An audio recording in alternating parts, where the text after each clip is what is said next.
Now we shall discuss what are the limitations. अभी तक हम लोएस्ट स्ट्रक्चर डिस्कस कर रहे थे, लोएस्ट स्ट्रक्चर हमने ड्रॉ भी कर लिया, we know how to write the formal charge. Now we shall see the drawback और the limitations of Lewis structure. Lewis concept क्या था कि ऑक्टेट पूरा करने के लिए एटम्स कंबाइन करते हैं और मॉलिक्यूल्स वो फॉर्म करते हैं। So what are the basic limitations of the structure? First of all, it does not explain the formation of molecules involving hydrogen. Formation of compounds involving hydrogen. क्योंकि ये इस concept के अकॉर्डिंग तो octet पूरा होना चाहिए, लेकिन जिन कंपाउंड्स में हाइड्रोजन है which has only one shell, उसका तो ऑक्टेट पूरा नहीं होता, उसका डुप्लेट पूरा होता है, लेकिन फिर भी वो स्टेबल है, तो ये ऑक्टेट रूल एक्सप्लेन नहीं कर पाता। So that's a drawback. The second thing is it does not explain the formation of compounds, it does not explain the formation of compounds which are electron deficient। ये electron deficient compounds क्यों बनाते हैं उसके बारे में नहीं बताता, जिनका ऑक्टेट पूरा नहीं हो रहा। For example BeCl2 stable compound exist भी करता है। Now when you draw the lowest structure, beryllium has 2 electron in the outermost shell, chlorine has 7 electron. उसका लोएस्ट स्ट्रक्चर इस तरह से बनता है जहाँ पे क्लोरीन का तो ऑक्टेट पूरा हो रहा है, लेकिन बेरिलियम के पास 4 इलेक्ट्रॉन आते हैं, बट फिर भी BeCl2 एग्जिस्ट करता है। So it does not tell us about this structure. Similarly if I take another example, AlCl3 में एल्यूमिनियम का भी ऑक्टेट पूरा नहीं होता। Aluminium has 3 electron, each chlorine has 7 electron, तो क्लोरीन का ऑक्टेट पूरा हो जाएगा, बट एल्यूमिनियम का ऑक्टेट पूरा नहीं हो रहा।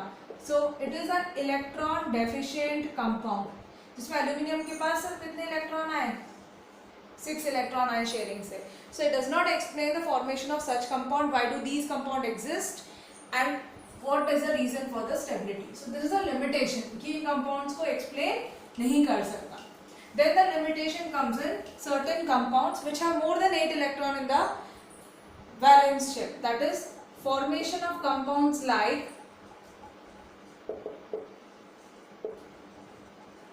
it does not explain the formation of compounds like SF6, IF7, ठीक है, PCl5 etc. which have super expanded octet. These are supervalent or hypervalent. ऐसे कंपाउंड हाइपरवैलेंट होते हैं, इनके पास एक से ज्यादा इलेक्ट्रॉन है। For example I will start with PCl5. You have phosphorus with 5 electron in its outermost shell and each chlorine has 7 electron. तो chlorine का ऑक्टेट पूरा हो जाएगा जब वो एक इलेक्ट्रॉन फॉस्फोरस के साथ शेयर करते हैं तब, ठीक है।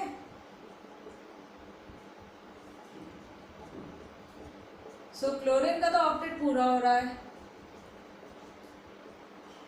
बट फॉस्फोरस के पास कितने इलेक्ट्रॉन आ गए? फॉस्फोरस के पास 5 इलेक्ट्रॉन खुद के हैं, 1 2 3 4 5 बॉन्ड बना रहा है, तो फॉस्फोरस के पास कितने इलेक्ट्रॉन हो गए?